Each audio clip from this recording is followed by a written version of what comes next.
but I wanted to show you how they still have influence. The ten-horned beast is quoted as being different than the other three, more wicked, you might say, against the people of God. Let's read 20. And of the 10 horns, which are 10 kings in verse 24, that were in his head, the beast's head, and of the other which came up, and before whom 3 fell. So you have these 10 horns, or kings, or in Rome's time they would be Caesars, emperors, and then there's another one, and of the other which came up. So there's 10, and so this is now the 11th that he sees, and before whom 3 fell, even of that horn that had eyes and a mouth that spake very great things, whose look was more stout than his fellows. This horn is described as being different than the preceding 10, and he's being described as one who subdues 3 kings. I believe these are Caesar's emperors that are coming in succession. They don't all occur at once, and it's the same thing with the 7 heads of the dragon. They all don't come at once. This 11th horn subdues 3. That also is in verse 20, but it's also in verse 8, and it's in verse 24. So it's something that has to fit this description of this Caesar. So we have to find the Caesar in history that fits this. Even of that horn that had eyes, and that's also in verse 8, it's called he had the eyes of a man. And here it says the horn that has eyes. So that's another thing that has to be about this guy. And a mouth that speaks very great things, whose look was more stout than his fellows. Okay, now I'm going to jump over to who I think that Caesar is, and I see it as being Constantine. Now, the 10 horns that are before Constantine, let's go to that first. We go to Fox's Book of Martyrs. The first Caesar that is mentioned there is Nero, 67 AD. Now, what's different about Nero that other Caesars before him did not display? Nero was there when the Church of God, the people of God, Christians, began to multiply and began to be thriving, life-giving salt of the earth for the people of the earth. The rulers weren't really happy about them. The rulers were not godlike, and they persecuted the church, and that persecution began under Nero's reign. The one confusing element in this whole explanation is that there are more than 10 Caesars. There are more than 10 Caesars from Nero to the 10th one, Diocletian, in 303 AD. But the 10 that are mentioned in Fox's Book of Martyrs are the 10 Caesars that persecuted the church. In other words, there were Caesars after Nero, for example, that didn't do anything to the church. But then Domitian came, and he did in 81 AD. And then Trajan in 108 AD. And then Marcus Aurelius Antonius in 162 AD. And on that went. Some persecuted and some didn't. But 10 did. Daniel describes this as the vision in my head troubled me, and he was bothered by it.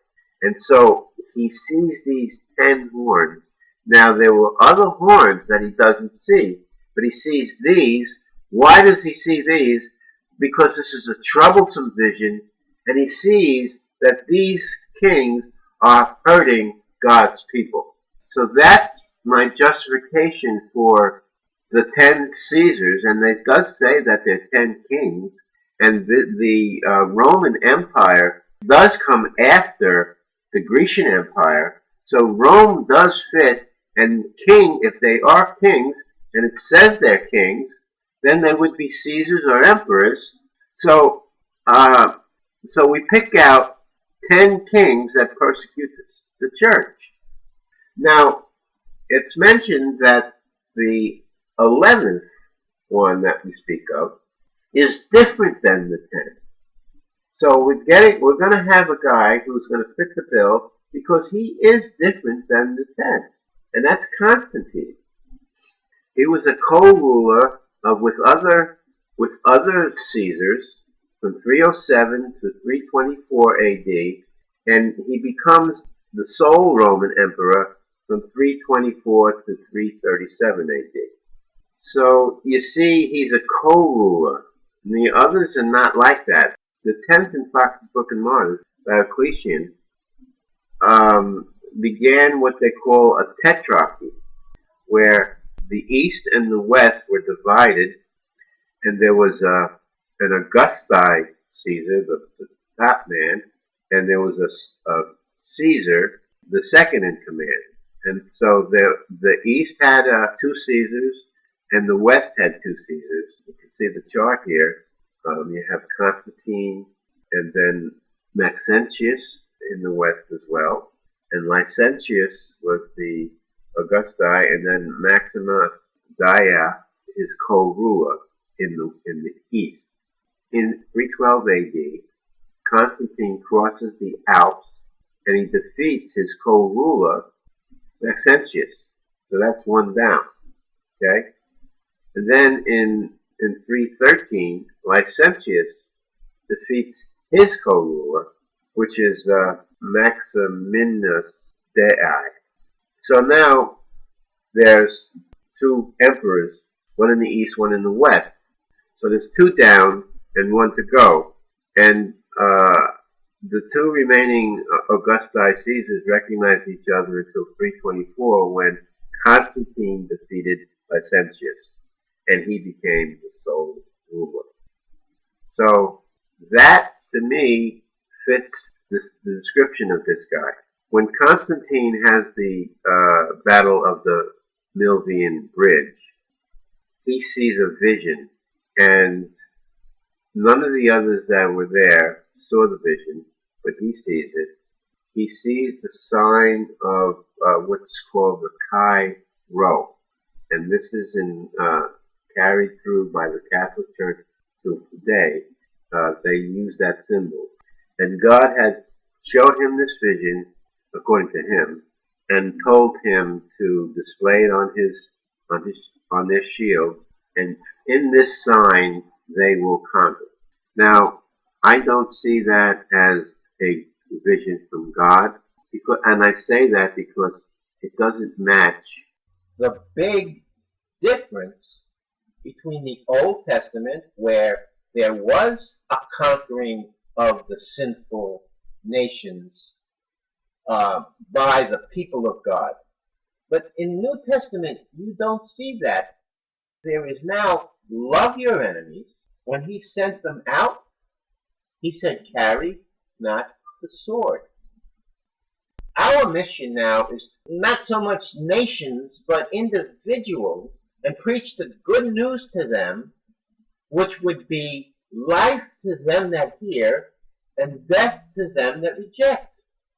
So in a sense, we are conquering in his name, but we're conquering in love. We're not using a sword, physically using a sword, stabbing them, destroying them, like Rome did, like Constantine did. Okay? And where is the Chi Rho described anywhere in the Bible? It's not.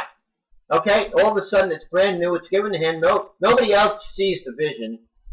So this is a vision of a man. It says that, that converted him to Christianity, and therefore he was different than the others because he embraced Christianity. He allowed it to go into his realm, into his kingdom.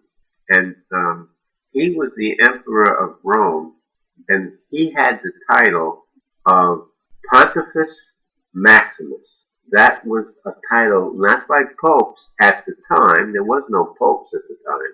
The emperors of Rome had that title, and that title was the Pontifex Maximus is really high priest, and he was the high priest of all the gods, small g, of Rome. Now what he's doing is he's allowing Christianity to come into his fold, you might say, of all the false gods. So this is, to me, this is not something that's good. The ecumenical movement is not a good thing, and that's headed by the Catholic Church and the Pope today. All right? So he has the eyes of a man because he says he sees a vision of God, and it doesn't come from God. It's a false prophet. He doesn't have the eyes of the true prophet of God. But let's go over to verse 9. I beheld till thrones were cast down, and the Ancient of Days did sit, whose garment was white as snow. So this vision goes all the way to the end of time. Alright? In 13 he says, I saw in the night visions, and behold, one like the Son of Man came with clouds of heaven, and came to the Ancient of Days, and they brought him near before him. So, the Ancient of Days, it looks like it's the Father in heaven, because one like in 13 it says, one like the Son of Man came with the clouds of heaven, and came to the Ancient of Days, and they brought him near before him.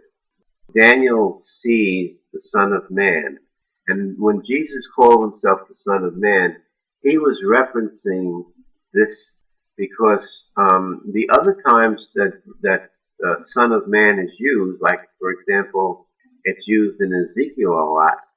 God is speaking to Ezekiel, and he calls him Son of Man. It's a term that's used frequently, but when Jesus calls himself the Son of Man, he's referring to this Son of Man that comes in the clouds, comes near to the Ancient of Days, and is brought near before him.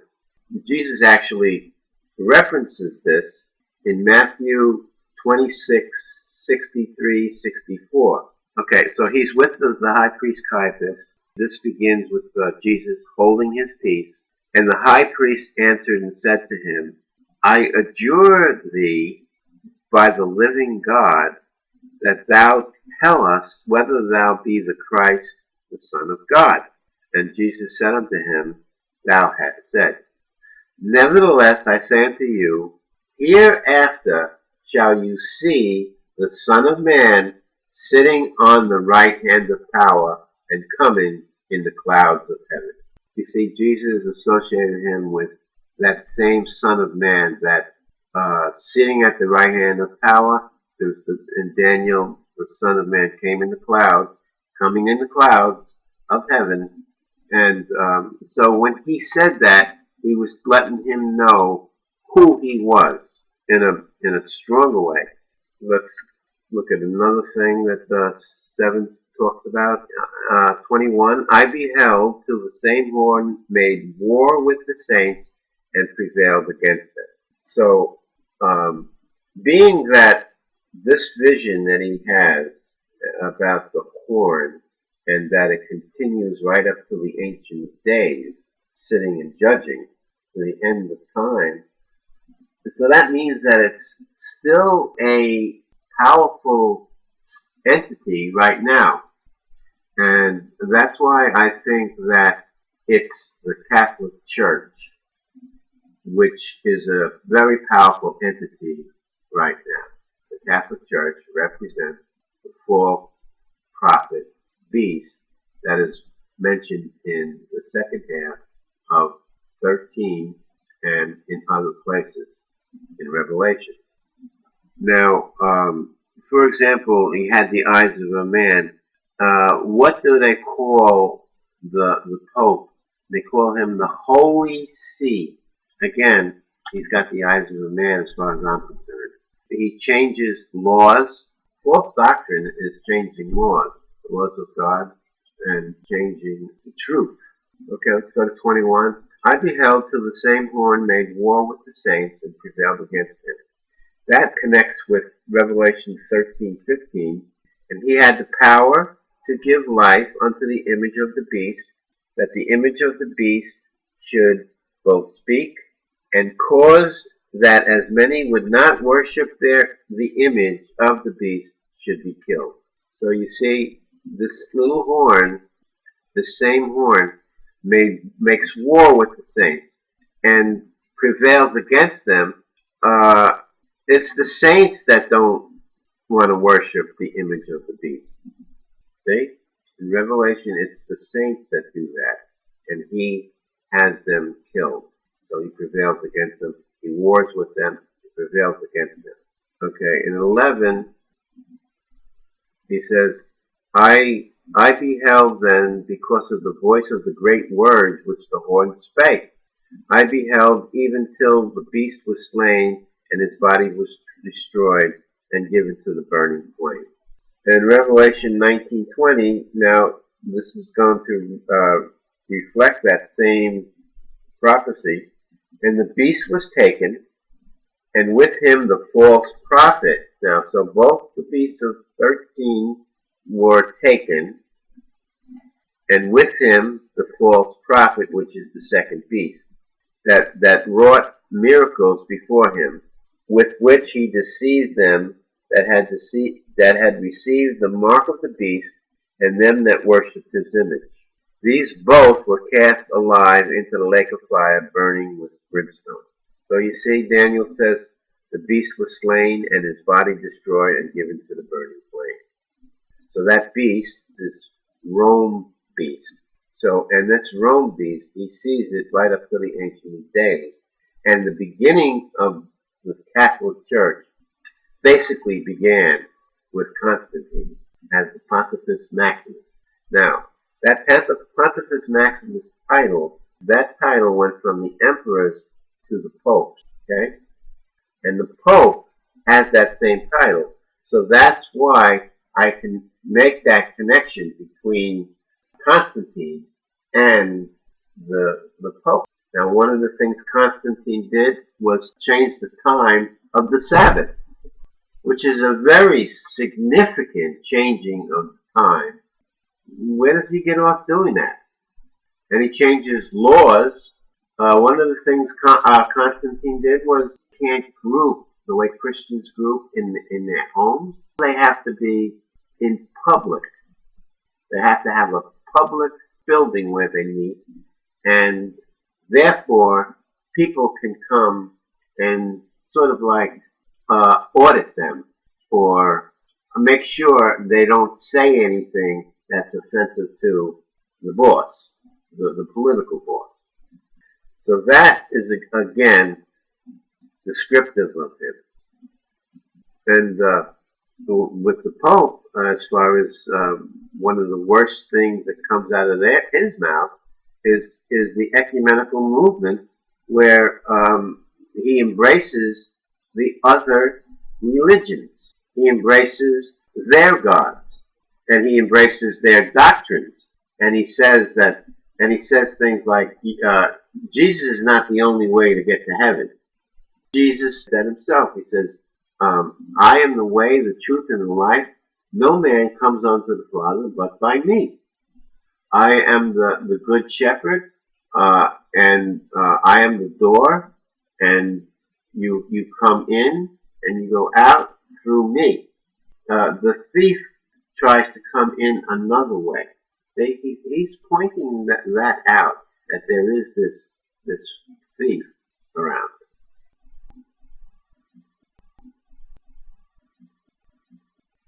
Okay, now, one of the biggest things of Daniel that we have to address is actually the best place to start is when Jesus referenced it.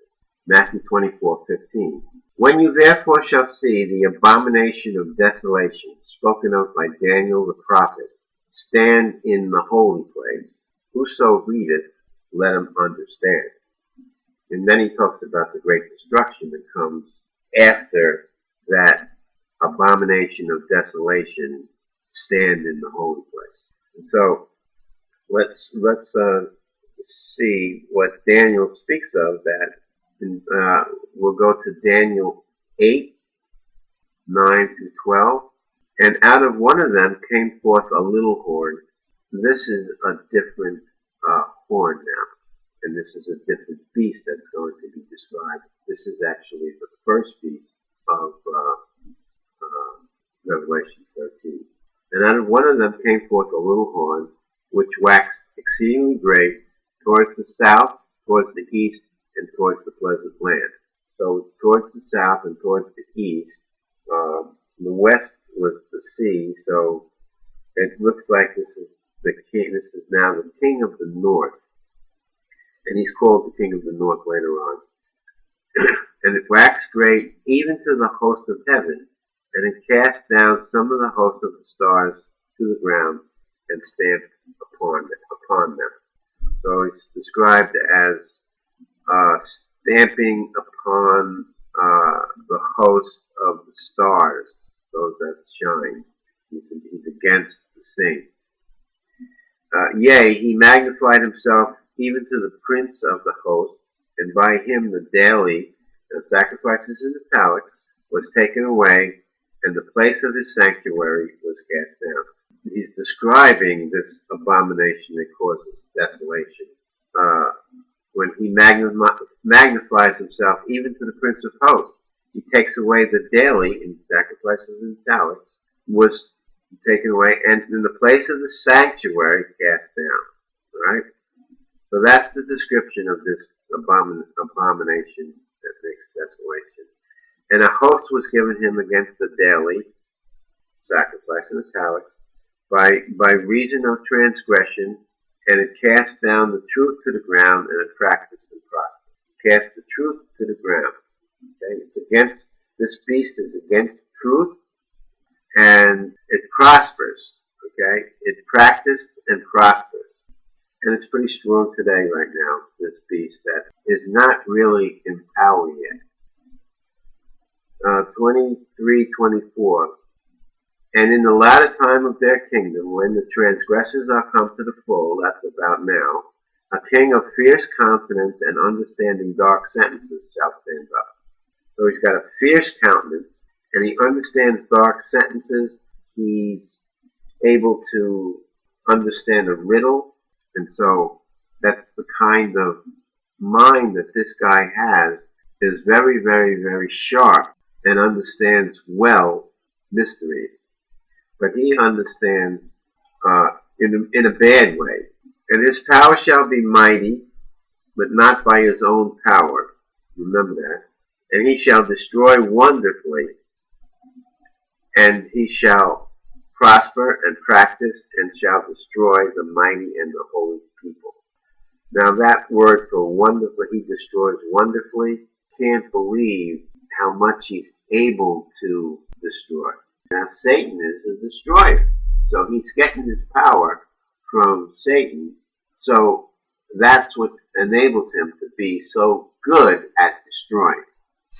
He shall destroy wonderfully, shall prosper and practice again, and shall destroy the mighty and holy people, strong in the faith. And Revelation, now I look at Revelation 13 to reflect the same verse. And they worshiped the dragon, which gave power unto the beast. And his power shall be mighty, but not by his own power, says Daniel. And they worshiped the dragon, which gave power unto the beast. So, and they worshiped the beast, saying, who is like unto the beast? Who is able to make war with him? In Daniel he says, he shall destroy wonderfully. They can't believe how effective his destruction is. And they're saying, who is like unto the beast? Who's able to make war with him? He's so able to destroy so well. So I think this beast, the first beast, is the United Nations, because it's the only entity out there that fits the bill where he rules over all kindreds and nations and tongues. And the United Nations is the only entity out there that can say that. I mean, the United States can't say that we don't rule over all kindreds, nations, and tongues. We just rule over our own people. We seem to be a global policeman, but I don't like that about us. And don't forget that the UN is very strong because nations like the United States give support in a military way to the United Nations. Okay, let's go to 25. And through his policy also he shall cause craft to prosper in his hand. And he shall magnify himself in his heart, and by peace shall destroy many. The United Nations is set up to give peace throughout the world. And in the meantime, there are a lot of people are dying because they're involved. In my opinion, they do more harm than they do good. Because I think they fit the bill, this is, peace, peace, and there is no peace. He shall also stand up against the prince of princes. So he's going to put his fist in our Lord's face, but he shall be broken without hand, similar to the way Herod in Acts was given a speech and failed to give God glory, and he died. We're still under this abomination of desolation thing. That's why we're getting going 11, which has it as well. 31. Arms shall stand on his part, and they shall pollute the sanctuary of strength, and shall take away the daily and sacrifices and italics, and they shall place the abomination that makes desolate. Alright, so you see there that this seems to be describing it as, you know how they make an image of the beast and everybody has to worship the image of the beast? It looks like they shall place the abomination that makes desolate. When they do that, it looks like it causes the tribulation. Jesus talked about that. There was nothing as bad as that before, and there is nothing going to be bad as worse as that after. And unless the time was shortened, no flesh should be saved. That is an extreme desolation that comes when they do this. Take away the daily, and the reason I'm saying that you shouldn't use the word sacrifice is because they don't have that word in there. They don't have the word. It just says they take away the daily. And I think that's because at the time right now, they don't have a temple and they don't have an altar in the temple to sacrifice. But they do have a daily ritual. They have a daily prayer. They use the word oblation in Daniel 9:27. And Daniel is praying, and he calls himself, I was in my evening oblation when Gabriel comes. Okay? He was in his daily prayer. Alright? So praying at the Wailing Wall, and it's the only holy spot they got. He says, when you see the abomination of desolation, stand in the holy place. So they may set this image up at the Wailing Wall, and that's one thought I have. And the other thought is that they actually do create a temple.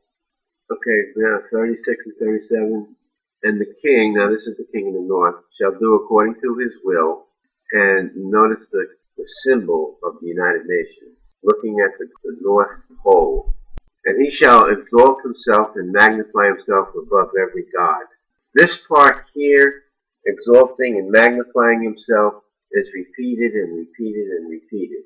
And I think this happens at the very last part of his reign. He reigns for 42 months.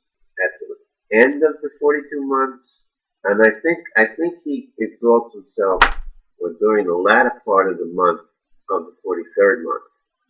They shall say peace and safety within that 43rd month.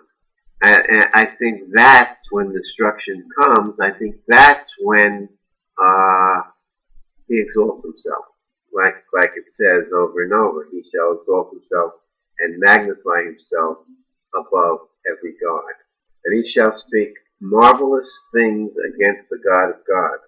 He shall prosper till the indignation be accomplished. That indignation is that horrible tribulation that hits us when he does this. For that is determined. Now that is determined means it's going to happen. Neither shall he regard the God of his fathers. Now I think that he is a descendant of Esau. And Esau, his fathers were Abraham and Isaac. And that's the living God, the God of Abraham, Isaac, and Jacob. Now, Esau and Jacob were rivals. But the way Jesus and Satan are rivals, and they're rivals right up to the end of time. And the end of time, again, he shall come up against the Prince of Princes. He'll war against the Prince of Princes. And he thinks he's going to win. But Jesus is the Word that was with God, the Word that is God. And there wasn't anything made that you see that he was not a part of making it. And there's no, he created the guy who wants to kill him. So neither shall he regard the God of his fathers, nor the desire of women, nor regard any God, for he shall magnify himself above all. Again, it's repeated again. Now, when they say nor the desire of women, there was a commentary about this. I kind of agreed with it, that the way a woman has a desire for her man, so does a man have a desire for his God. Okay? So this guy has no desire for any God. He is God himself. And I kind of agree with that, which falls in line with he doesn't regard the God of his fathers because he doesn't desire a God, and he doesn't regard any God, for he shall magnify himself above all. Revelation 13:6, and he opened his mouth in blasphemy against God, to blaspheme his name and his tabernacle and them that dwell in heaven. So he is magnifying his blasphemy.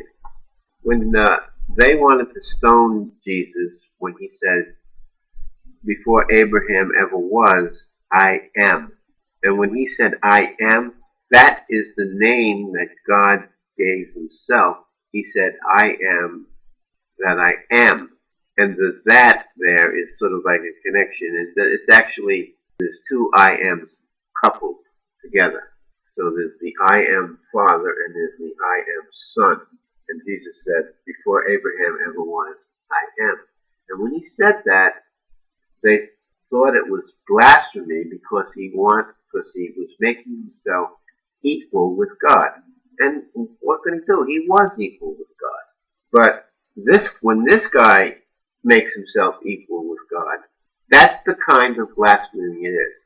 The other kind of blasphemy is like, for example, the history of man has always had the seventh day as in our way of saying it, Saturday. And Constantine changes it from Saturday to Sunday, the first day, which is the first day of the week. To change something like that, to me, that's blasphemy. Now, 2 Thessalonians, who opposes and exalts himself above all that is called God, or that is worshipped, so that he, as God, sits in the temple of God, showing himself that he is God. So right there, it's not a statue, it's himself sitting in the temple of God. So, and it says the word temple. So this is why it's very possible that a temple is built. And they can build a temple pretty good, pretty fast. And if it were a temple, the third temple would be Ezekiel's temple. It's described in Ezekiel. And it's described in such a way that men were able to draw it out, draw the layout. And the difference between the size of the courts of Ezekiel's temple, first temple had a small court, the second temple was a little bigger, the third temple was very big. And I think the third temple has to be that big because there's so many people that are going to come and visit when in the days of that third temple, which is in the days of the millennium. So it doesn't have to be built now because it's really going to be used in the millennial time, which is after the tribulation time. So there doesn't have to be a temple, but this description of it, where he sits in the temple of God. So when the daily is taken away, and I'll talk about that in chapter 9. In fact, it's the next thing. Daniel 9:27, and he shall confirm. Now this is still under the umbrella of let the reader understand the abomination of desolation. And he shall confirm the covenant with many for 1 week. He is the evil ruler that shall come. He doesn't now notice the confirm. It means to strengthen, or it means to enforce. So it doesn't say he makes a covenant with many for 1 week.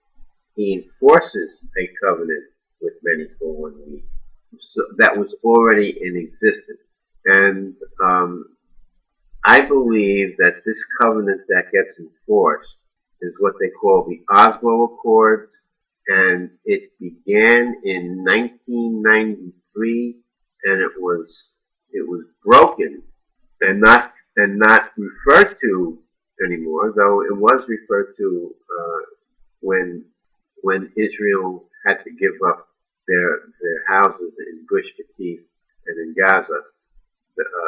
This covenant, the Oslo Accord, now was broken, and it was broken in 2000, and it lasted exactly. When I say it lasted, the guy who helped write this Oslo Accord, his name was Yossi Balin, and he wrote an article saying that the covenant that was made, when you walk on ice, you really gotta be careful. And he said when Ariel Sharon went on the Temple Mount and he caused that intifada with the Arabs, Palestinians, he says the ice broke. And when Ariel Sharon went on it, from the beginning, when it was that covenant was signed in a grand photo op display that was shown to all the world, it was a major news-making event. The shaking hands of Yitzhak Rabin and Yasser Arafat, from the time that was ratified until Ariel Sharon went on the Temple Mount, was exactly 7 Hebrew years. So this, I believe, is the covenant that is made for 1 week, the Oslo Accord. It's a covenant that is really was pushed on the Jews. It's not something they wanted. And it divides the land for gain, as Daniel says. He shall divide the land for gain. And that Oslo Accord is based on UN resolutions. Its goal is to give sovereignty to the Palestinians and sovereignty to Israel. And so they both live in their own nation under their own sovereignty in the same land. And that is not a good thing because the agenda of the Palestinians is to wipe Israel off the earth and have no Israel. It's the way they show their maps. So it's terrible. It's not a good thing.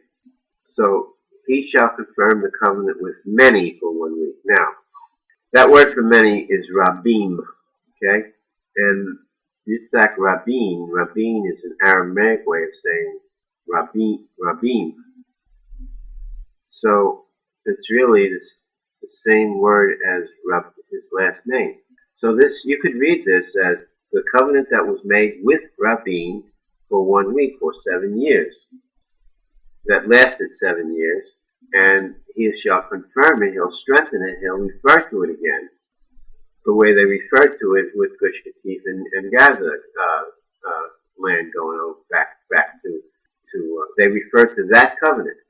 And so that covenant is going to be referred to again, and the result of referring to that covenant is going to take away the oblation or the daily.